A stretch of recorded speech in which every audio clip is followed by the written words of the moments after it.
Hey everybody, it's Bigfoot week here at Sasquatchers, finally with some extensive Bigfoot content coming your way. Only This took like week, 6 months. right. This week we begin Bigfoot week with a huge guest in the field, and that is Dr. Jeff Meldrum. And I'm going to let him tell you a little more about himself after the introduction.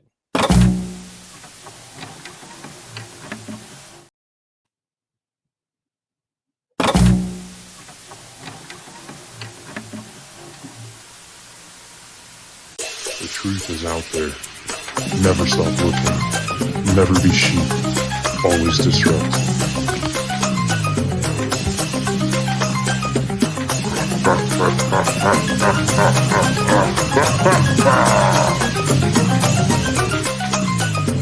We are the ungovernable. We are the truth seekers.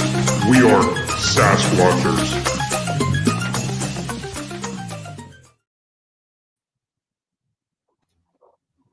Okay, and now, without any further mishaps with our technical difficulties there, we have Jeff Meldrum. Wanted to thank you for coming onto the show, and I'll allow you a moment to let everybody know about yourself. Sure. Well, as you point out, my name is Jeff Meldrum. I'm a professor of anatomy and anthropology at Idaho State University, where I've been for just over 30 years, 31 years. That translates to teaching graduate level human gross anatomy, full dissection laboratory, to graduate level health profession students. Occupational therapy is the principal, and physical therapy. And then and of course I teach other courses in the health professions, as well as occasionally in anthropology. I do research on the evolution of human bipedalism. That is, those specialties associated with our somewhat unique habit of walking on two legs. And as a result of that research emphasis, that is what dovetailed with the I must admit, long-standing interest, although it was latent for quite a period of time, in the question of the existence of Sasquatch. And so, especially the footprint evidence is the principal arena of my interest and focus on this question. But yeah, so I've published extensively. I've written on the subject, spoken publicly in both professional and public forums. I am the editor of an online peer-reviewed journal entitled The Relic Hominoid Inquiry, which is an open access journal, which will be of interest to your viewers. Great source. We're now in our 13th year, so it's been a steady stream of very good quality submissions to keep our interested audience aware and informed on a variety of topics, and to stimulate the participation of other scholars, as well as a recent push to emphasize citizen science, to try to raise the bar a bit when it comes to, I'm always hesitant to use the word amateur, but non-professionals, oftentimes, which bring very professional skills to bear on the question and in their field efforts, but to try to raise that bar so that more people are using good techniques and good objectivity in the discovery, documentation, and reporting of evidence. So I'll leave it at that. Turn it back to you. All right. First, I just want to. I said off air, but I do want to express my gratitude that you've taken the time to talk to us. It's a pretty serious honor for us. We appreciate it, and I do know that. I mean, there were at least rumors. I don't know what the extent was that you were having some health issues recently. So I just want to say that I'm glad that if any of that was true, that it's turned around and you seem to be doing better. Oh yeah, it was, and it was not intended to be mysterious. I was kind of out of commission, but my wife was rather protective of our privacy. It was actually quite a fascinating story. As many men my age, struggle with AFib, and mine has become persistent, not operable. So as a result, I'm on blood thinners to prevent clots. Had a very close call with a clot just a number of years ago, which actually brought all this to my attention and to a head. But the short story is, I was on the first inaugural Alaskan Bigfoot cruise as one of the speakers, and while on that cruise, um, there was a nasty flu as well as some cases of COVID going around on the ship. And unfortunately, my wife and I caught the flu, and it was a really aggressive flu with a lot of congestion, which meant there was a lot of violent coughing. And apparently, I had developed a weak spot. It's never quite clear. Maybe there was an aneurysm or some weak spot, but I burst an artery due to the violent Oh, coughing. wow. Nearly bled to death.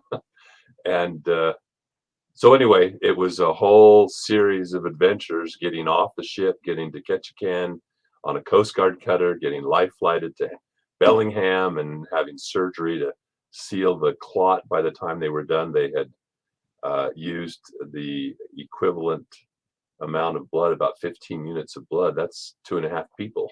Oh, So yeah, that is a it lot. was, yeah. So it was very, very serious. And yeah, I mean, at one point they were preparing my wife as they rolled me into surgery, preparing her for the very probable uh, event that I didn't survive the surgery. So it was very tough on her, and she was a real trooper and held everything together, and got us home eventually, and taking care of me for. So I was kind of out of commission, sideline convalescing, and letting my system deal with all that and recover. So pretty much back in the saddle, still feeling the effects, and need to regain some of that strength and stamina that I'm more used to. It's kind of hard to be so left, not invalid, but walking considerable distances is now for the time being out of the question. And so otherwise, I'm busy. I'm back at work now this semester, and working on writing projects, doing podcasts, doing speaking engagements and interviews, and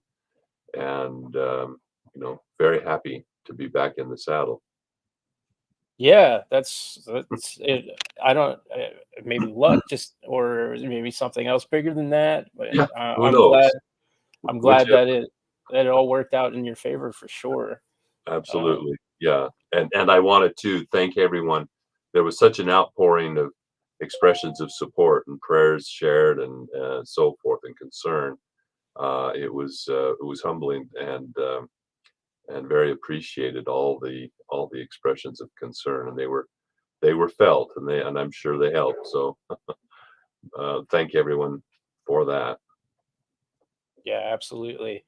It's cool to see our community kind of band together once in a while because despite all of the, you know, Yeah. um, I Differences mean, of opinion. Yeah. yeah, yeah, we can sometimes get together, and it unfortunately over near tragic events like that seems to be the case. But Sure. it's just nice everybody can band together when a lot of times all we do is argue in these Sure. kinds of fields. So Yeah.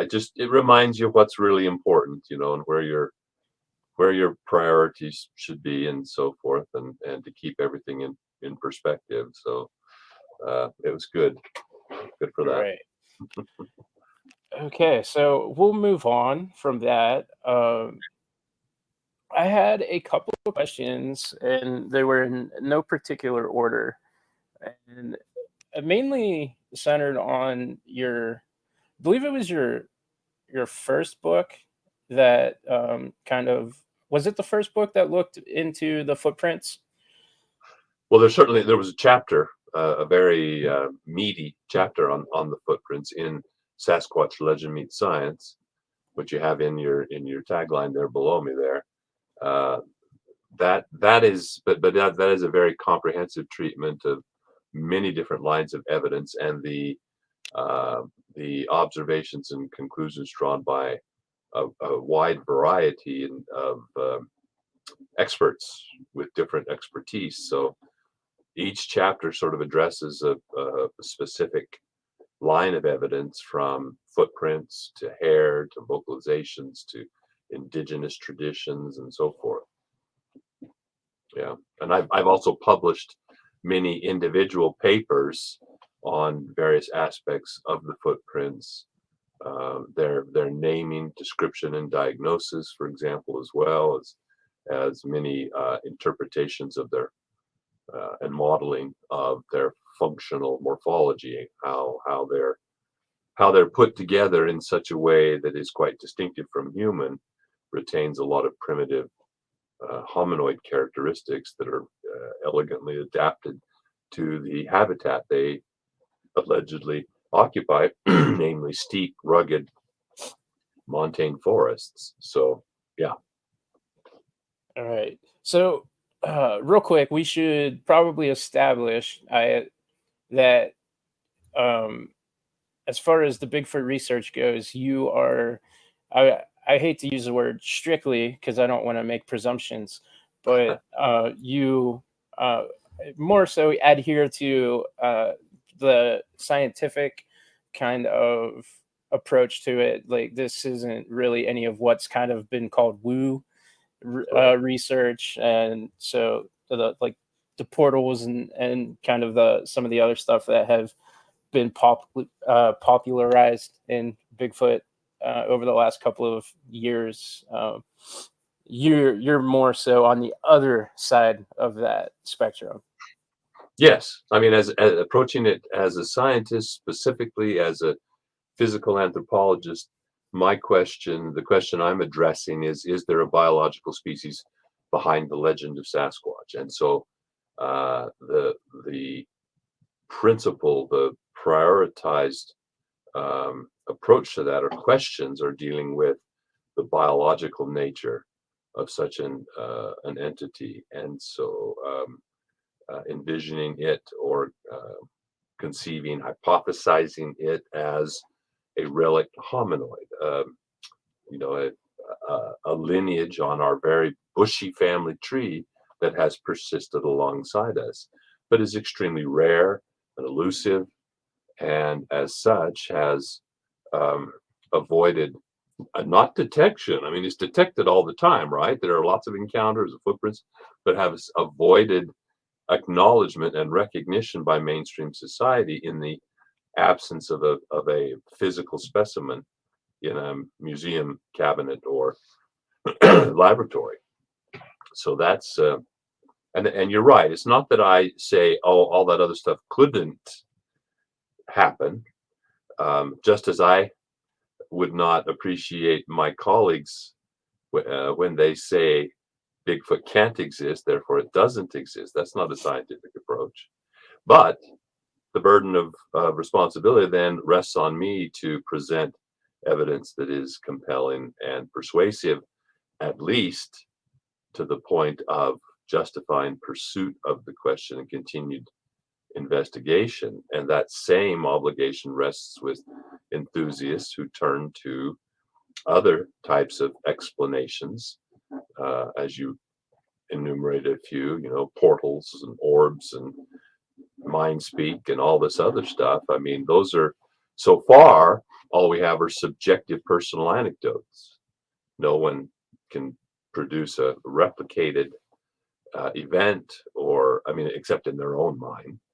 But I, to be quite blunt, I have eagerly gone out into the field with individuals making such claims in hopes of sharing in their experience, only to discover that, well, it's not working today, Right. Yeah.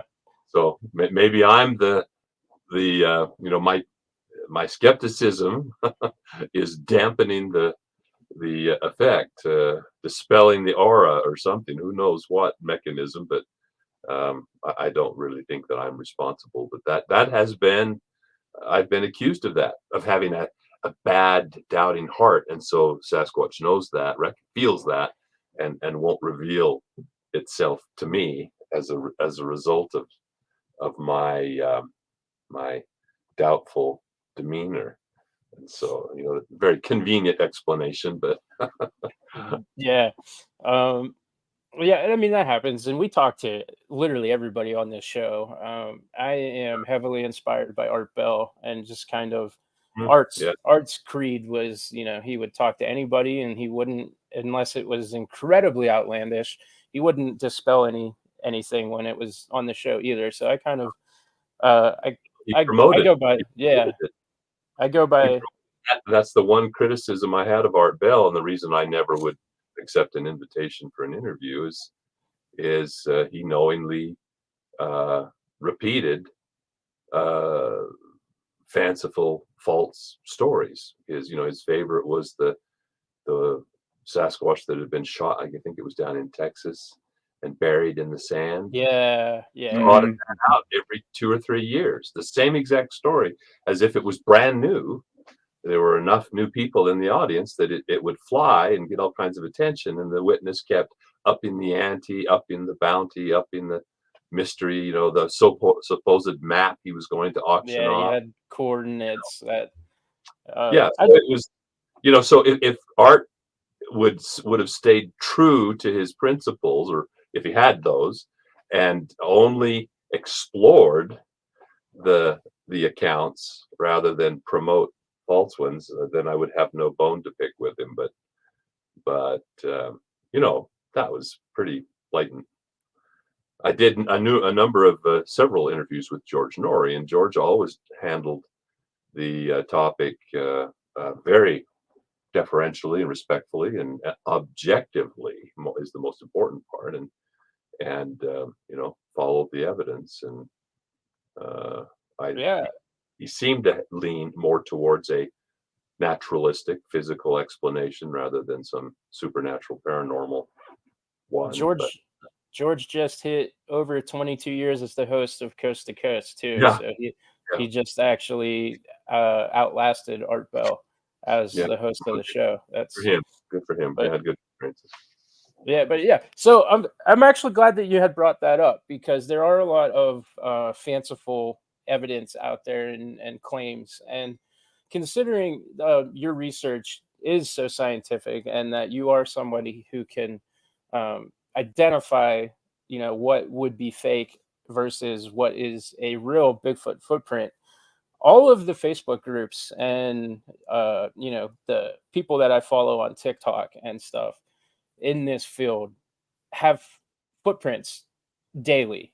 Every day there's something new posted, and Yeah, as much as I want to believe every footprint that I see belongs to a Sasquatch, I kind of have a skepticism within myself that, like, this isn't something that I stumbled upon, and I certainly don't want to discredit anybody for what they may have stumbled upon. But it just seems like footprints are more prevalent than ever. So, what would you look for in a fake footprint? yeah. Well, far more common than overt fakery and hoaxing are misidentifications.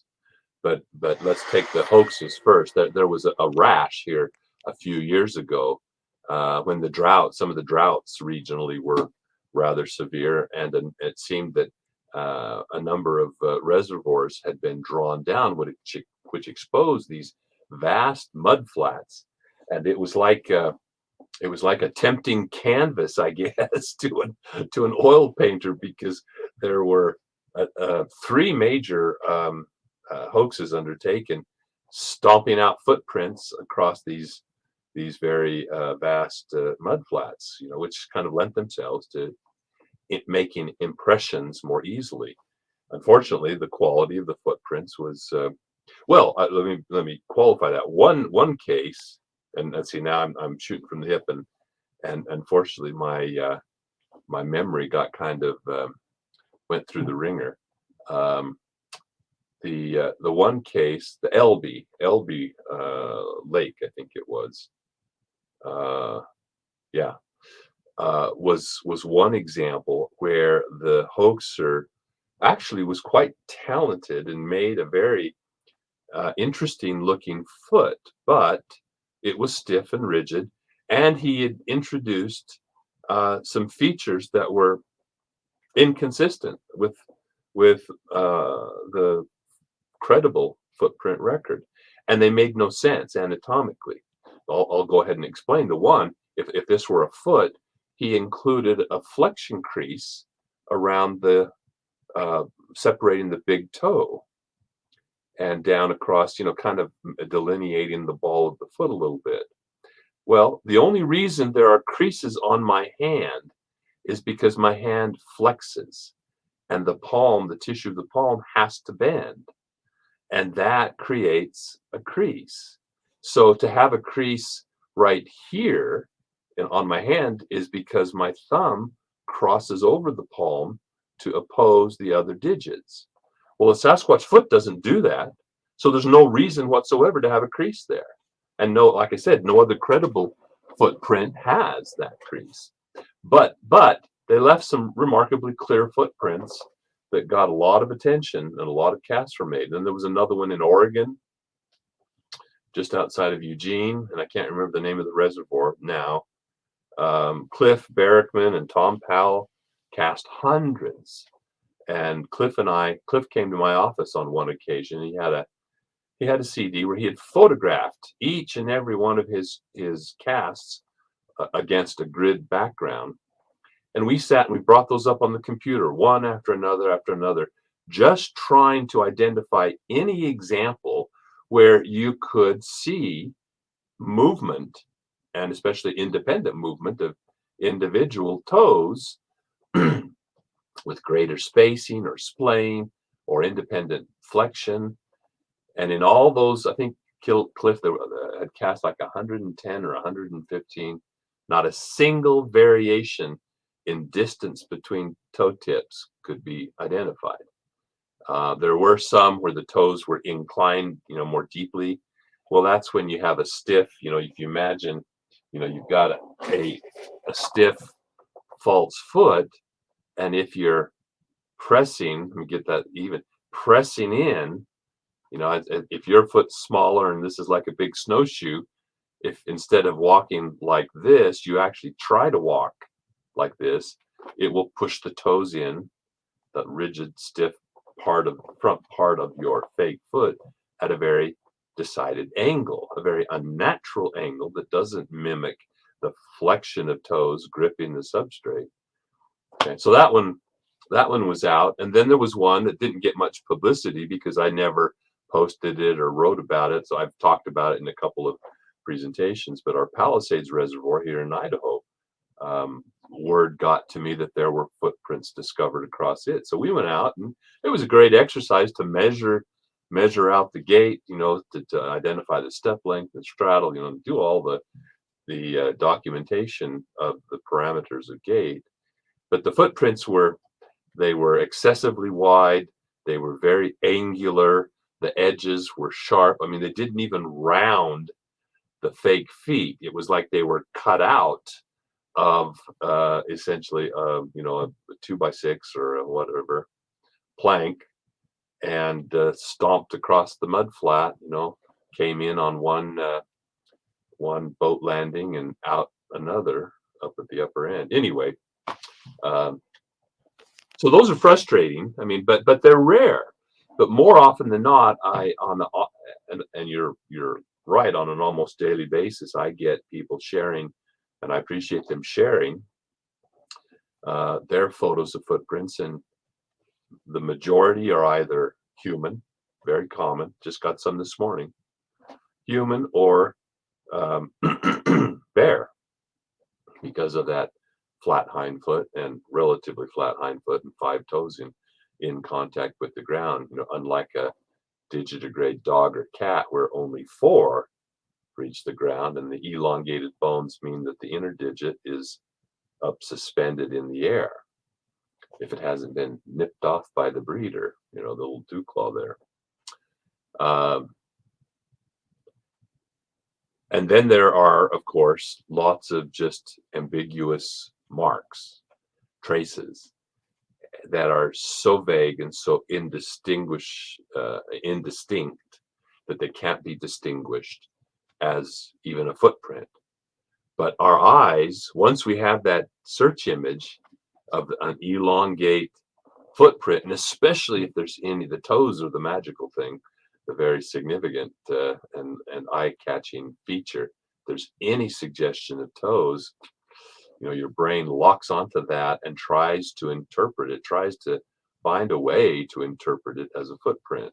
So there was one just the other day, which there was kind of a hinder part and a forepart. The forepart kind of had some scuff marks that, if you looked at just right, might be the first three toes. The back part kind of looked like it could be a heel, except the shape looked more like a running shoe or a hiking boot, with a wedge, kind of a thick, slightly flaring, those enlarged heel hiking boots to dissipate that contact. And if you look just right, and this is the problem with many photographs and poor lighting, or diffused lighting, like on an overcast day, it's much better if you have some strong side light that brings out the topography with the raised topography with strong highlights and shadows. But just subtly, you could see what resembled tread marks of a waffle tread on a hiking or walking shoe. And so,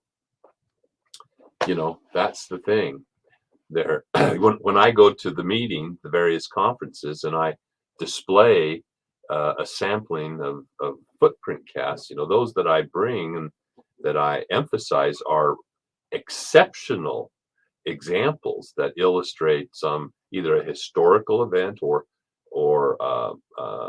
a anatomical feature, whether it's a mid-tarsal pressure ridge, or whether, in the case of the Bosberg cripplefoot, it shows a deformity that illustrates subtle details of anatomy that correlate with my modeling of the foot and its distinctive proportionality.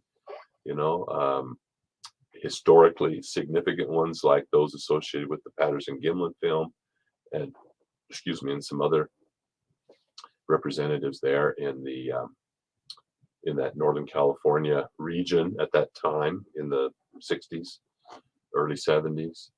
And so people see those, and they get this kind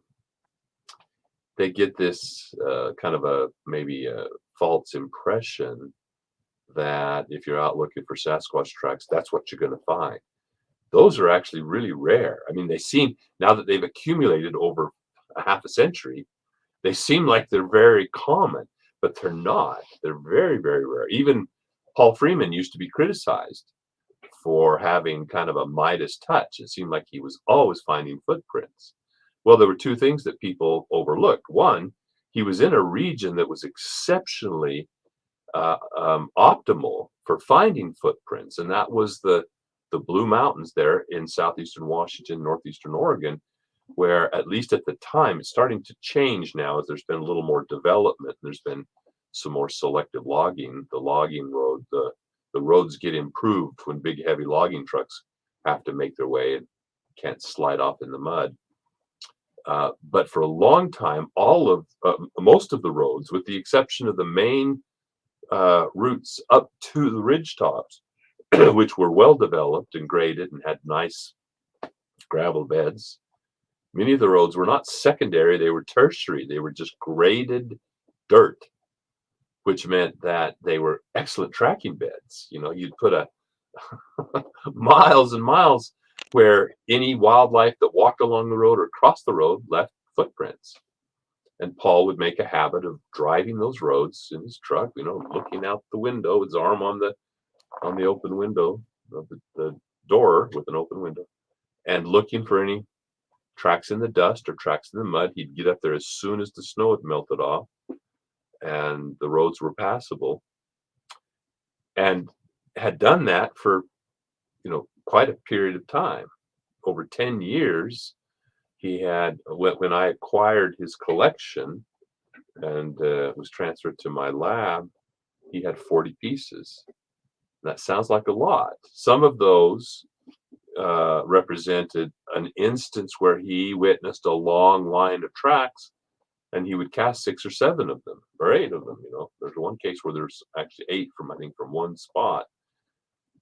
And so when you sit and look at the dates, if you plot out a timeline, they're spread out quite a bit, and there were gaps of sometimes 2 or even 3 years in that 10-year period where he didn't find anything, or at least he didn't cast anything. So it wasn't like he was just going out there and every trip coming home with another piece to add to his collection. I really think he was, I'm quite convinced, I'm quite confident that with the exception of 1 or 2 pieces that he himself pointed out to me and said, I don't know about this one. Someone called me up and said they'd found tracks, and I went up to look, and here's what I cast. There's 2 or 3 pieces that are obviously molded. That you can tell they actually use their hands. You can see the gutter that it creates. They use their fingers and slid their fingers in the dirt to make the toes, enlarge the toes, and you can see the streak marks that you wouldn't get with a normal step and toe off. So anyway, it's interesting. I mean, it's challenging. It's challenging, and sometimes it gets frustrating. I mean, I really appreciate that kind of pumping up effect of someone sharing what are just stunning examples of a Sasquatch footprint, that are every bit as clear and crisp and compelling as these examples that I show at the conferences. And it just reassures me that yes, people are on rare occasions still finding good, compelling footprint evidence to suggest that Sasquatch is out there. So what would we do if we found ourselves out and about and happen upon a pretty compelling print? I mean, how would we get that print to a researcher like yourself? Well, documentation is everything. I mean, otherwise, all you have is a story to tell, of what you saw. And I have learned through experience that you cannot rely on those stories, because in those cases where someone shares a story and has documented what they saw, what what they present me as far as a cast or a photo doesn't hold up to what they describe. Right. So documentation is everything. These days, what I would recommend, because if you have, and I don't remember what it is, if it's a iPhone 15 or higher, but you have to have the Pro. So unfortunately, when I traded in, I didn't have the credits to go Pro, and I without paying $800, which I wasn't inclined to do right at that moment for an iPhone. But if you have the 3 camera lenses, that's a Pro, and one of those lenses can produce, or through one of those lenses, it can produce LiDAR. LiDAR is a sort of a laser, I guess. It's a laser, it's not radar, but it's a laser. And with an app, you can do photogrammetry. You can do a very high resolution 3D scan of the footprint.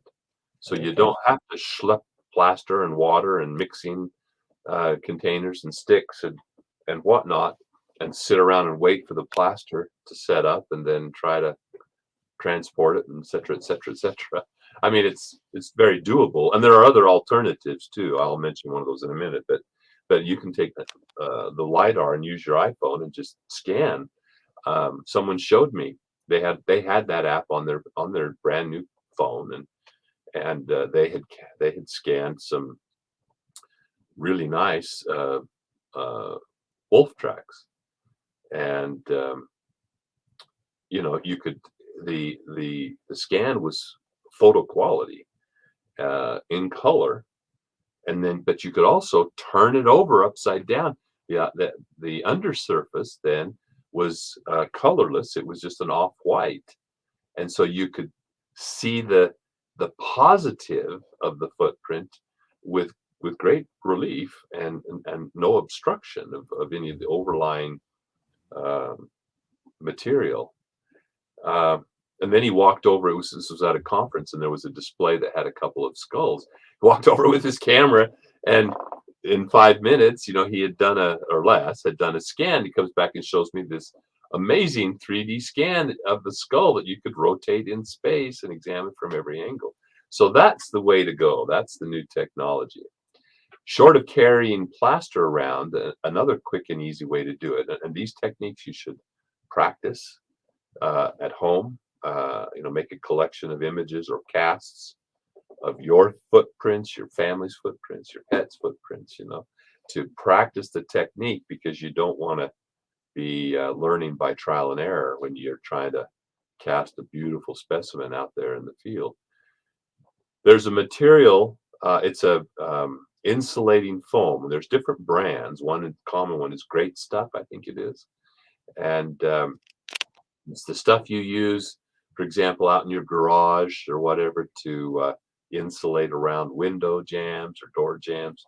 Squirt it in there, and it expands, and then it hardens. You can get minimally expanding foam, which is preferred, so it's not too airy. Cut out some pieces of cardboard, the size bigger than this, but cut out the size of a average footprint. So I'd make it, about 18 inches by about 10 inches, and slide those down in your day pack along with this canister. And then when you find a footprint, you just take that foam and you start at one end, and you just carefully kind of start applying it. It fills, it expands to fill. So you don't have to put too much, but you just, like you're frosting or decorating a cake, put that piece of cardboard over and a couple of rocks to help confine, so that as it expands, rather than just rising up, it will expand and fill every nook and cranny of the footprint. And I've got some beautiful, beautiful bear tracks that I did that way, and it dries in minutes. And then you've got this very lightweight thing. Sure, you take your can home with you too, or the trash can. You've got this lightweight thing that you can carry that is pretty durable. I mean, it can get crushed, but it won't crack and break into a dozen pieces if like a plaster of Paris or a gypsum cement would. There's another material. Oh, shucks. And someone just told me the name of it. I'm sure you can find it if you Google. I used to use Fix-It-All, which is a patching compound that sets up really nice and hard, but it's not brittle. It will break, but it takes, once it's cured, it takes more to break it than it does to break this very brittle gypsum cement, which everyone raves about. And it's great. It's great to work with, and it's high quality, high resolution. But when you take one of those casts and you tap it, ping, ping, it sounds like a piece of china. Whereas if you take one of these Fix-It-All and you tap it, it goes boom, boom, because it has a dull thud, because of the fiber content that makes it have a little more ductile strength, I guess we'd call it.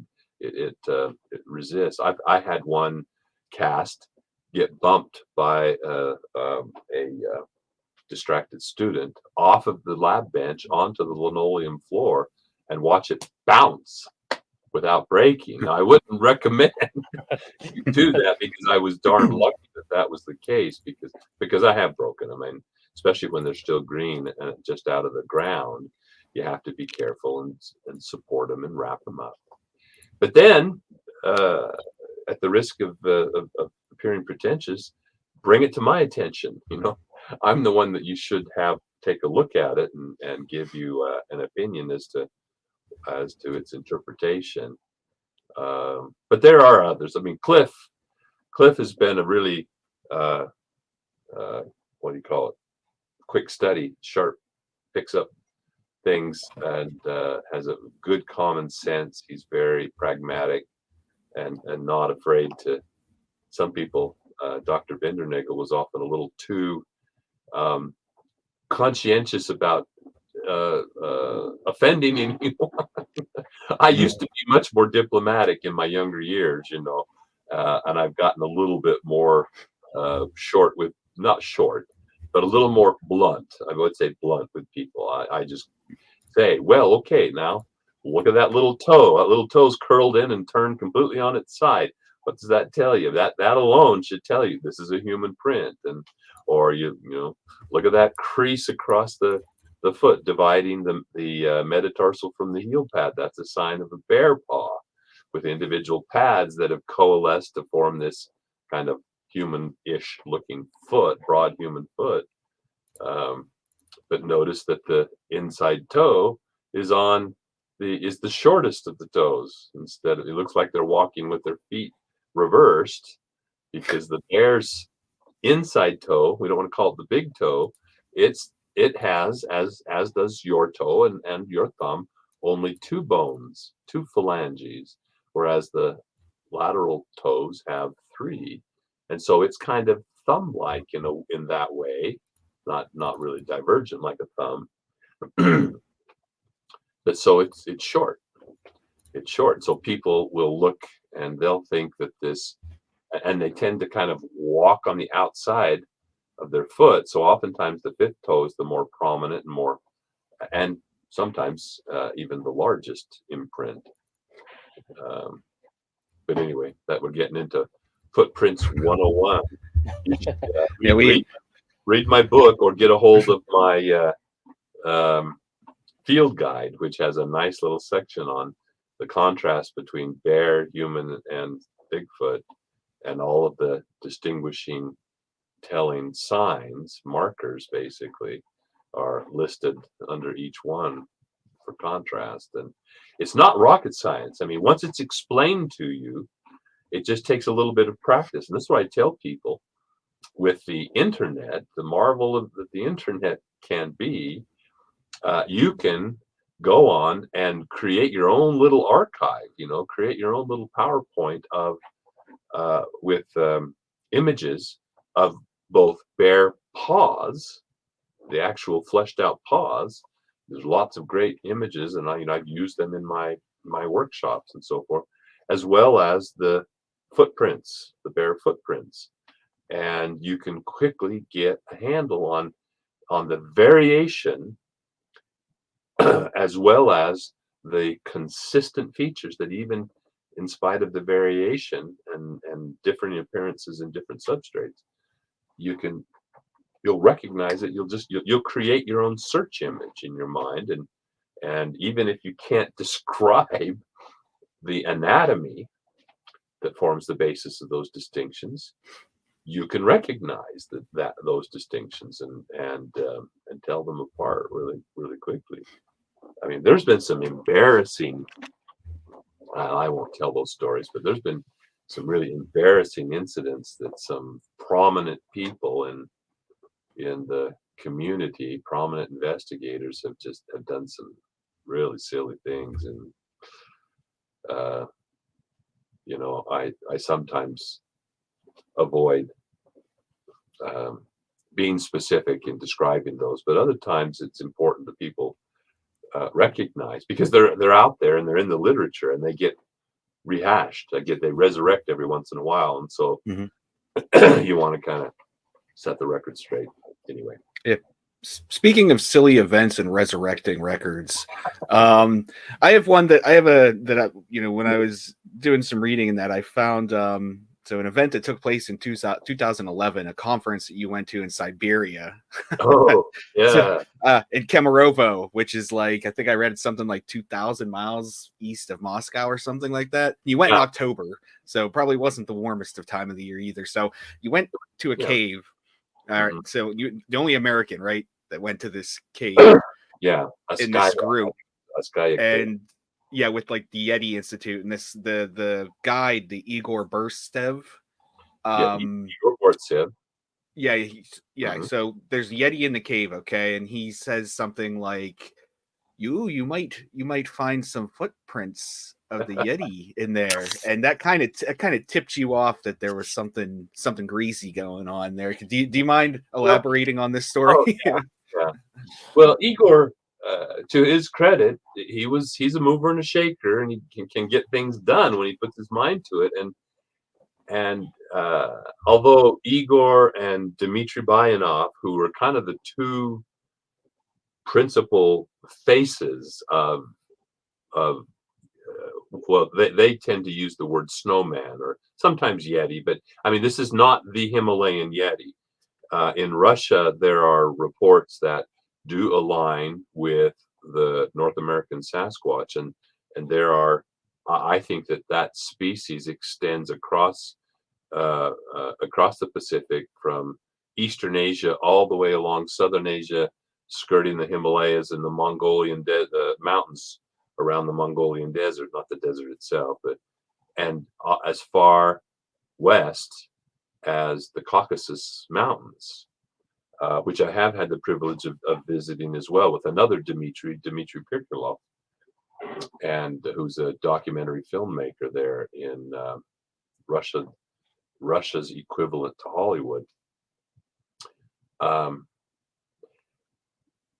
Dmitry, and so Igor, uh, the only scientists, unfortunately, over there that they have gotten to be actively involved have largely been social scientists or other academicians like English professors or literature professors. The anthropological community and the zoological community has to large measure turned their backs on the topic, as is the case here.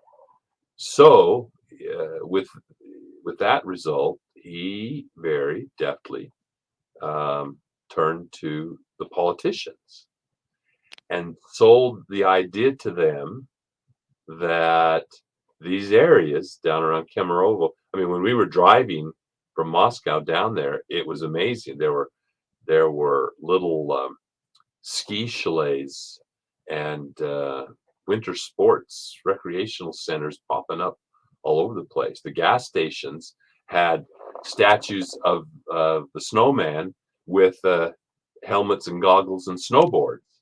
you know, and and so this was entirely, and it's very obvious to me. There were other American, I mean, well, not Americans. Well, Ron Moorhead was American, and then Igor had invited Robin Lynn, who's the woman who was having had a habituation situation, she claimed, where Igor had spent some time out there, and these things were eating from, she was provisioning them with bags and bags of dog food. They were supposedly braiding her pony's hair, its mane, and doing other things, various other things. And she came at Igor's invitation since he'd spent time there. Anyway, and then there was John Bindernagel, so Canadian. Um, and so, I mean, it became very, very clear that when we were out in Siberia, that this was no longer really a scientific undertaking, and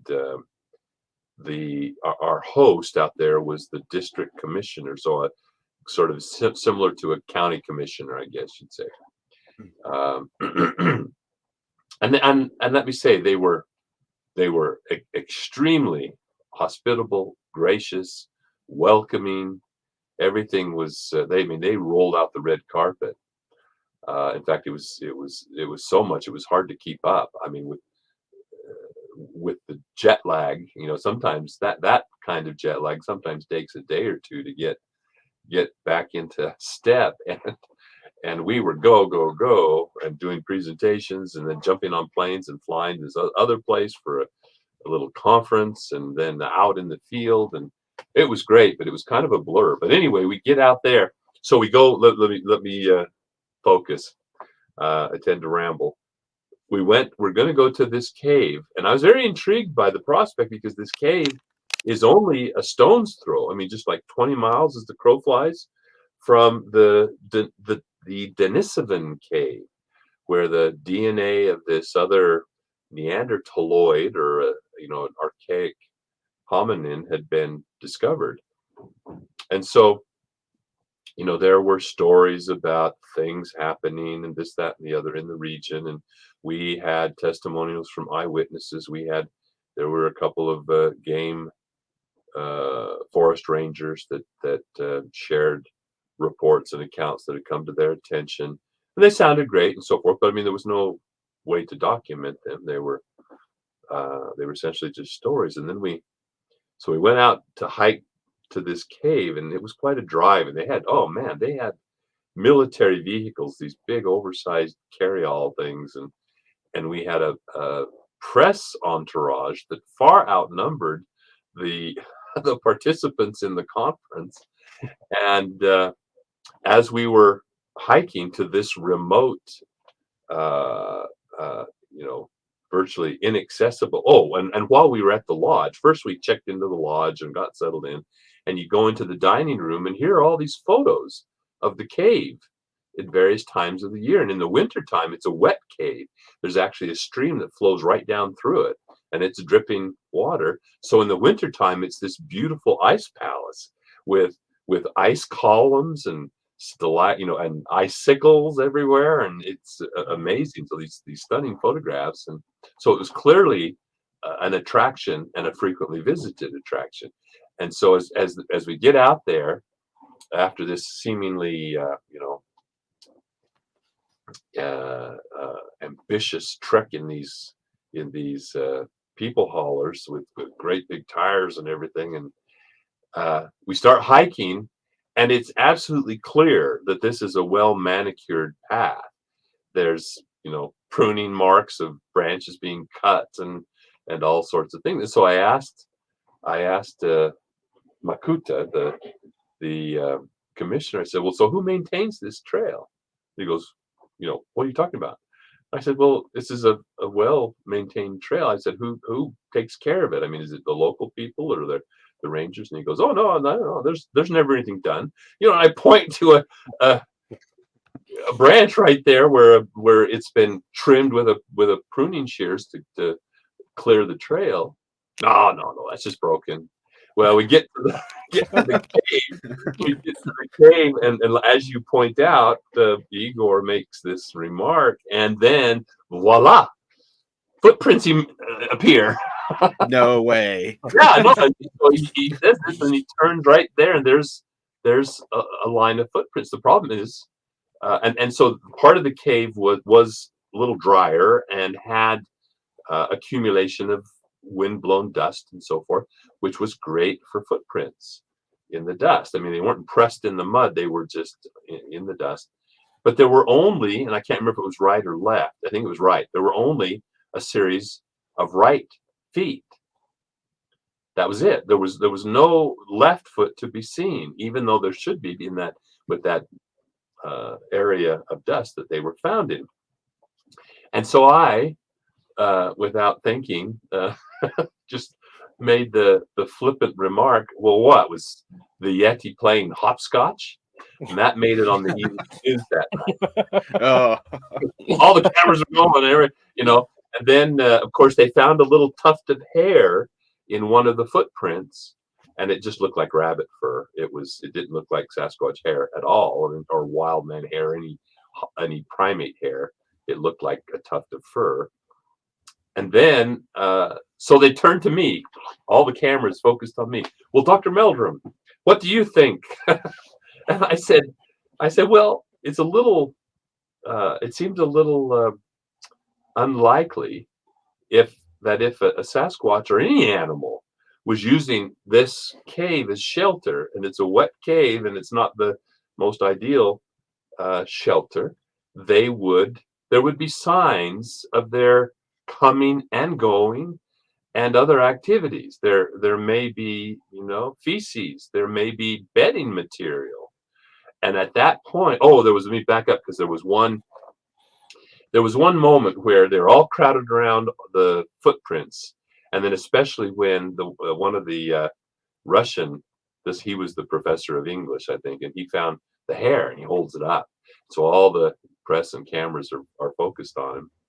And at that point, I'm just kind of twiddling my thumbs over here, and I turn around and I sort of wander back into the cave, into the depths of the cave. I had a flashlight, and and one of the cameramen saw me, and he peels away and comes after me. And then right then, Makuta, the commissioner, calls me. Hey, and he said, he shakes his head, no, and motions for me to come back to the group. Well, it was because just beyond my flashlight beam, after when I made the comment about bedding material, Makuta turns his flashlight, and there's this little alcove underneath the side of the cave wall, and there's this beautiful bed, this nest of about with about a foot thickness of nice dried fern fronds there, and it was, it was pretty good sized, perfect for one of us to stretch out on, and of course Igor, to demonstrate before we can talk about it or maybe look for hair or something in there, he climbs right on it, stretches out, as it's taken in there. And I go, well, yeah. I said, I felt like saying, Igor, is there a chocolate on the pillow? I mean, this was obvious crap. And so in the interview, I tried to be diplomatic, and I tried to just qualify, well, we've seen some interesting things, but we'd have to confirm this and that, and there's the question of this and that, and I'm not really convinced. So it was kind of touchy because they're promoting this, and for commercial development, for popularizing the area and ecotourism and winter recreation. Well, we get back to the lodge that night and had dinner, and it was always a banquet, and of course the vodka's flowing, and I don't drink, so up to this point I've been able to kind of dodge, because there's certain etiquette when it comes to drinking with Russians, and up to this point I've been just pouring some water in my shot glass or some fruit juice and participating in the toasts. But there was this one reporter, she saw me do this a couple of times, and she apparently thought this was cheating. This was not kosher. So on this occasion, before I could, there were no water flasks or bottles, pitchers on the tabletop yet, and no fruit juice handy. So I noticed out of the corner of my eye, she elbows her cameraman, and he runs over and he fills my glass with vodka. And then shortly, moments, I'm thinking, oh crap, you're setting me up. And then shortly after that, Mr. Makuta stands up and to lead a toast, because they toast and toast and toast. And each time you toast, you have to, it's bottoms up. It's not take a sip, it's bottoms up. And so they'll go through vodka like it's water. It's anyway, he says, well, we've had this exciting, adventure, and we're so glad that you're all here. And we went to the cave, and but it seems Dr. Meldrum is a little bit reluctant or a little bit doubtful, I think, of our evidence. And I said, and he said, perhaps he would like to lead us in a toast, our first toast tonight. I think, oh. Sped's not standing behind you. well, yeah, felt like that. They had a couple of interpreters, these young ladies that were great interpreters and spoke very good English. And anyway, so I get up and I try to. I thank our hosts for the wonderful hospitality and all the good food and the good company that we've enjoyed. And I said, and I, count you all as my friends. Therefore, I will toast to pursuit of the truth wherever it may lead. And since you are all my friends, I know that you'll understand when I don't drink this toast with you. Well, they didn't understand what I was trying to say and took that as an affront. No. And oh my gosh, I thought I was going to be rowed out on a rail. I thought I'm going to lose my passport here. And it was just, and then one of the academicians, and I think he's a professor of literature and history, but he has done some really interesting work and very insightful. And now I cannot remember his name, I'm embarrassed to say, but we hit it off and we're talking and comparing notes throughout the whole trip. He stood up and he said, no, no, no, he does not drink alcohol. It is his religion. And then they, okay, because their social protocol accommodates that, in which case the host will drink the toast in substitution in lieu of the guest who declines. And then they were all okay. And then then you should, because then the journalist felt very embarrassed, and her cameraman, who had on his own volition, who had poured the vodka, comes running over with a glass of fruit juice. And he was apologizing for putting me in that position. And anyway, they just thought I was not being sociable enough. But so it was an interesting, but all the time it was quite clear to me that this was what was going on. And then wouldn't you know it, just it's been about a year now ago, there was actually an article, a press release. And Makuta, who was about to step down, I guess, I think he was about to step down. Anyway, that didn't make any difference. What caught my attention was, for some reason or another, he was acknowledging to the press that, yes, indeed, all of this that transpired for this conference was done in order to promote the economy and the commercial development of winter sports in his district. And that, there may be a Yeti out there, or a snowman, but this was all just smoke and mirrors. And so I've never gotten an apology. Well, I wouldn't expect to. I mean, it's not like this occurred, that Igor was an ignorant victim of the shenanigans of the politicians and entrepreneurs. I mean, I'm sure this was all part of the arrangement, because their stated goal was to actually create a research center out there in Kemerovo, and to encourage, international study of the snowman question, and accumulate, archive evidence and so forth, make it another focal point. I mean, it would just be another tourist attraction. I'm sure they would have a museum, and that's fine. I don't begrudge them the exploitation of the question and the phenomenon. It's the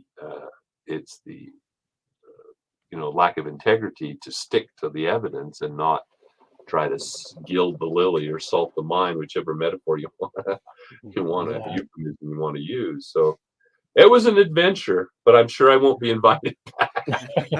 I was by Dmitry Kirkorov, as I mentioned, and we went down to the Caucasus, and that was a fascinating experience in and of itself, but unfortunately didn't generate,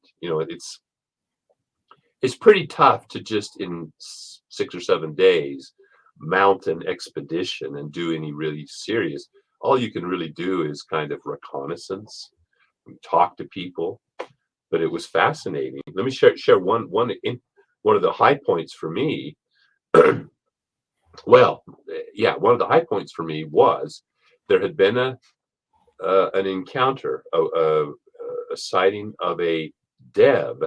Now, the dev is not the snowman or the Neanderthal-like creature, which could very well be relic Neanderthal, relic Denisovan. The dev is equivalent to Sasquatch.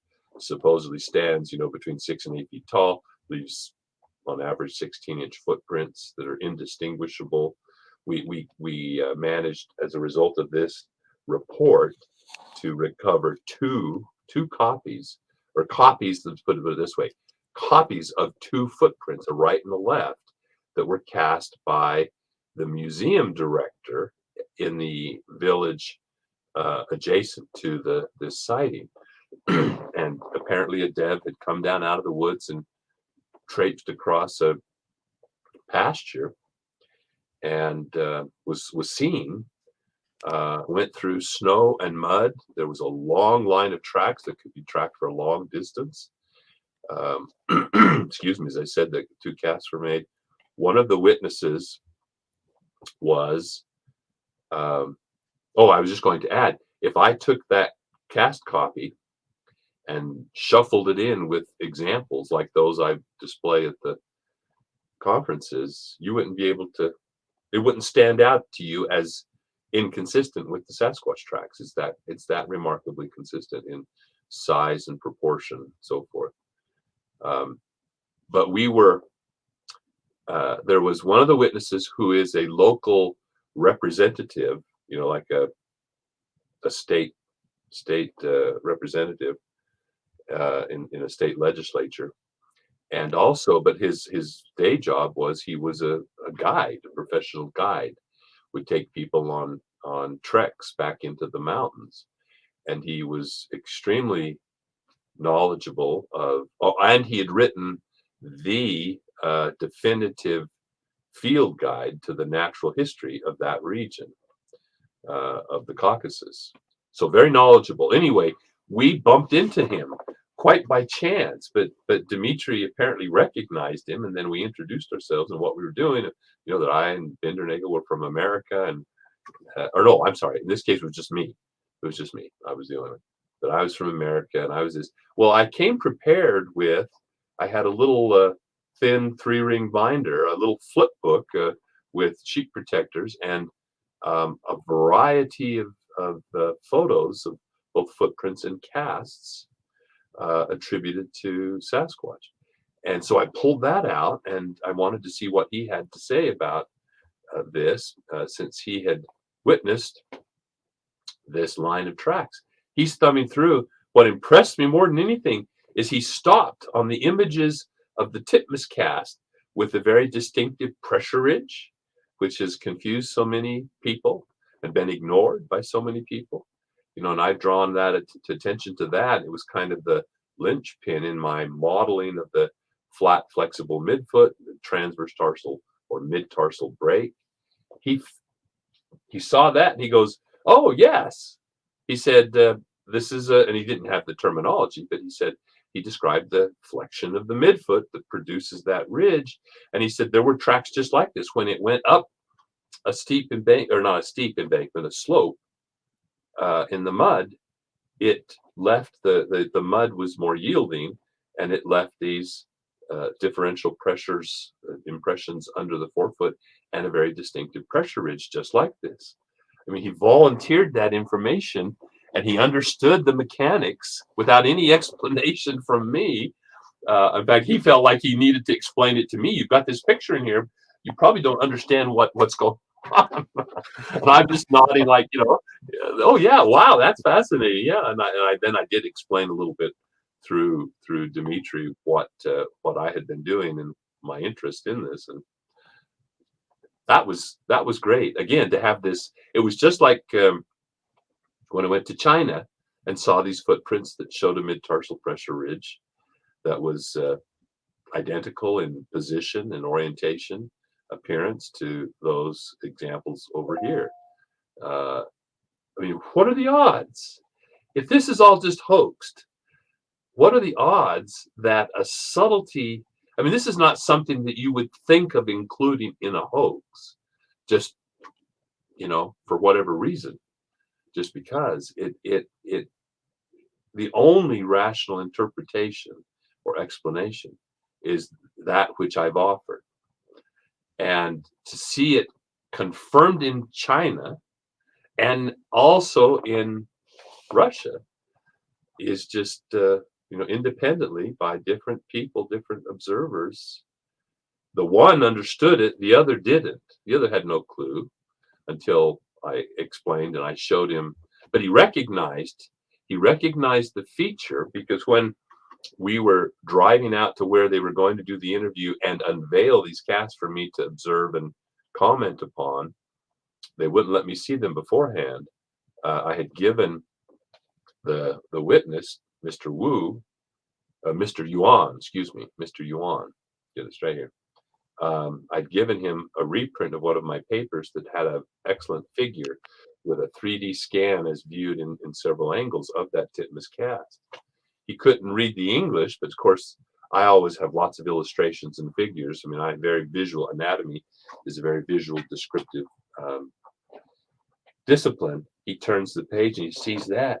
And man, he grabs hold of my jacket and he's thumping on the page and he's going, you know.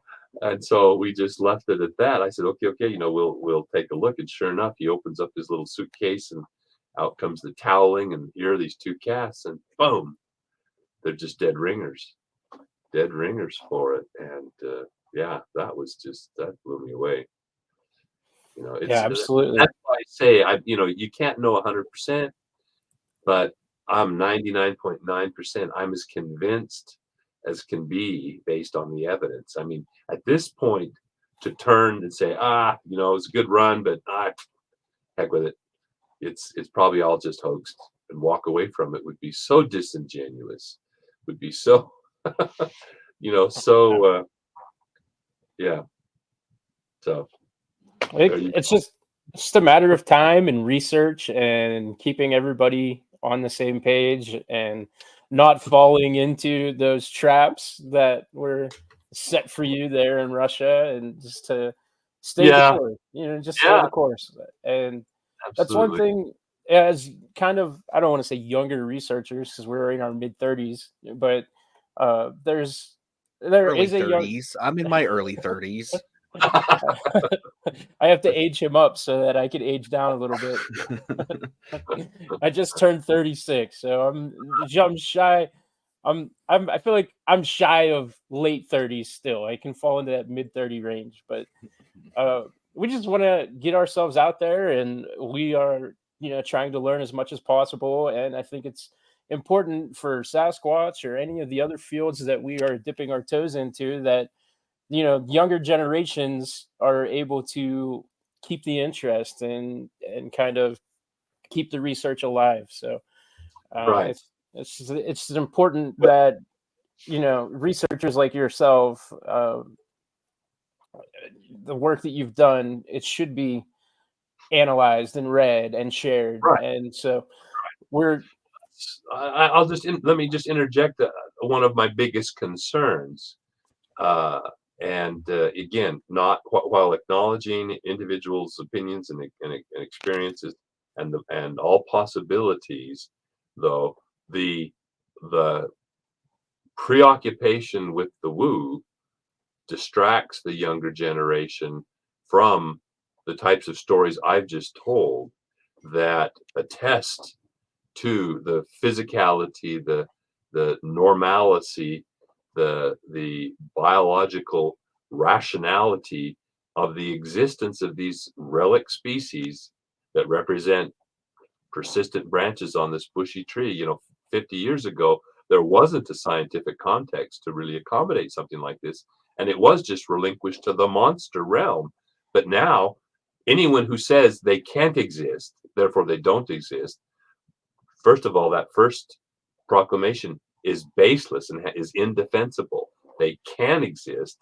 There is ample reasons that they might exist, and then it boils down to the probability rather than the declarative they don't exist. But what is the probability then that some of these species have persisted? So I just hope that you know, the younger generation exposes themselves or digs in the right field to discover those interesting stories and nuggets of data and truth that point to a more rational explanation before getting caught up in the sensational, rather sensational and fantastical explanations that you can imagine that you really can't study. I mean, I don't know anyone that is studying orbs, you know, or studying portals if they ever actually saw one. And you know, like I said, I don't say that cavalierly or over generalized. I have I have entertained. I had someone come into my office and show me, he thought he had pictures of portals, and they were just weird artifacts of the shadowing and highlights that his camera captured, but he could see through into that shadow into another world, and he had this whole world imagined. And he'd sit there, can't you see this? Can't you see that? And no, there's no way. And his daughter had brought him up, and he was a somewhat older gentleman. I probably contributed to the situation, but I kind of glanced over at her, and she just had this look on her face, like she knew that this was total malarkey, but she was trying to, trying to be diplomatic with her father and support him in his interests and so forth. But it was just so far off base that I was just blown away. I mean, at first I thought he was pulling my leg, and I kind of chuckled, and then I didn't get the the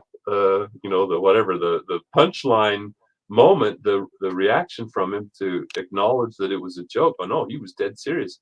Drove all the way up from a distant city and to show me this, and I said, "Boy, I felt really bad." But anyway, the point is, like I said, I open myself up. I make myself available. I go out with a group or examine, photograph, and it's like, here, this will make you feel younger. Do you remember the commercial? Which was it? It wasn't Burger King, was it? The "Where's the Beef" commercial? Yeah. Yeah, I remember that. The little old lady, and they open up the bun, and here's this quarter-sized hamburger patty in there. Where's the beef? Where's the beef? Where's the beef? That became the meme for anything that had no substance. An argument that was just put out there that was baseless. It's like your retort was, okay, well, where's the beef? You gotta put something out in order for the argument to be taken seriously. And so, again, like I said at the beginning, the responsibility rests on those advocates of these kinds of explanations to provide the documentation, to provide the, any kind of validation of that sort of stuff. I mean, I have to laugh every time you hear about the communications. When someone talks about channeling with the Bigfoot, just ask them, what do you talk about? And it reminds me, and again, this is not to be misogynistic or sexist in any way, shape, or form, but it reminds me of the stereotype of the Miss America question session, where they're asked a question and they give this word salad or whatever, and it ends with world peace and brotherly love. Right. The answers are always just their new age mumbo jumbo, and it just doesn't there's no substance whatsoever. And I've had so many experiences with claimants in that regard. They had nothing meaningful to say, or they have these wildly concocted. I have well, let's put him on the spot. Dr. Matthew Johnson.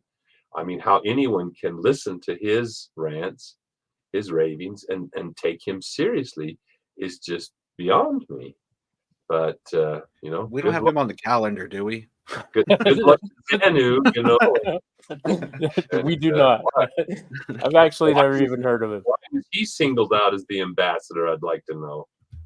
I mean, I've done more to promote the. That's just it. There's just one more funny anecdote, and we'll quit. But you get all the stories about the Black Ops helicopters and the men in black and the unmarked SUVs, and people showing up on your porch and bullying you and demanding your evidence. And hey, no one's ever knocked at my door. No one's ever rifled my files. No one's ever stolen my casts. So it was at Ohio. We had a panel discussion going on, and I think there were some of the Expedition Sasquatch guys or Bigfoot guys and gals and some others. I can't remember who was all on the program, but the question about conspiracy theories that came up and government knowledge and so forth and so forth. And there were varying opinions, and then the mic was handed to me, and I just gave this, kind of looked at the tabletop and gave this long pregnant pause, and then I says, well, this feels about right. I think it's time to come clean. I am a government agent that was placed at ISU to disseminate disinformation and to keep all you guys going barking up the wrong tree. And the government has a secret program, and you could. It was so funny because literally for a few moments that you could hear a pin drop. This because there were actually people in the room that thought I was on the up and up, and then finally, I couldn't hold it any longer. I started chuckling, and the room burst into laughter. But it was a good laugh for everybody. Yeah, that's that's pretty funny. But I want to go ahead and thank you for your time. I had Yes, thank you. an awesome time talking to you. I hope maybe someday in the future we can do it again. And I always just give the last couple of moments to our guests to promote anything. If you have any conferences that you're going to speak at, or if you want to, let everybody Sure. know where they can find your books, the floor is yours. Well, you've got the title of the book there, and it can be had on Amazon, or also Paradise K is a good distributor. That's K with a CAY, Paradise K Publishers. They also published my field guides and some of the other books. I just completed a line of activity and learning books for young readers, and but the artwork is so engaging that I say 8 years old and up, because adults, I still have fun going flipping through and admiring the artwork, but it has all sorts of learning activities. I introduce geography. There are maps. I always loved maps growing up. The cultural aspects, the ecology of the region, tracking, etc., etc. So they're really fun. So that's paradiseK.com. And then I would also point your viewers to the online journal, which I mentioned, the Relic Hominoid Inquiry.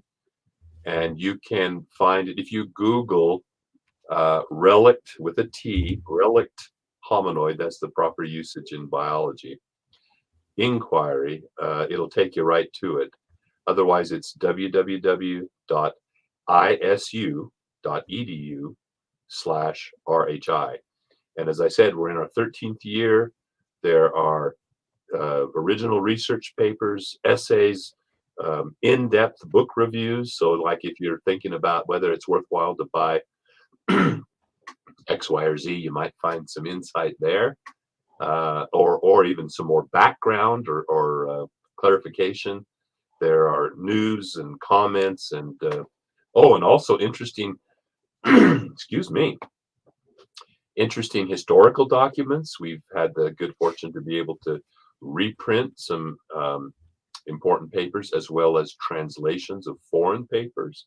So, for example, speaking of Russia, Mary Jean Kaufman's seminal papers have been translated to English and are reprinted there. And it's, I think you'll find it a treasure trove of good stuff, especially against the backdrop of the plethora of kind of pulpy books, that self-published pulpy books that are flooding the market these days. And it's good, solid information, data-driven information. All right, excellent. So I implore all of our listeners to check that stuff out, and we'll hold on to you for just 1 minute when we're done recording here, so to make sure that the upload works out. But in the meantime, it's Bigfoot week here at Sasquatchers. So anybody listening, keep an eye out. We have a couple of more episodes following this one, and the bar's been set. It's pretty high. I hope everybody else can follow that. Yeah. Don't spoil the evidence, Igor.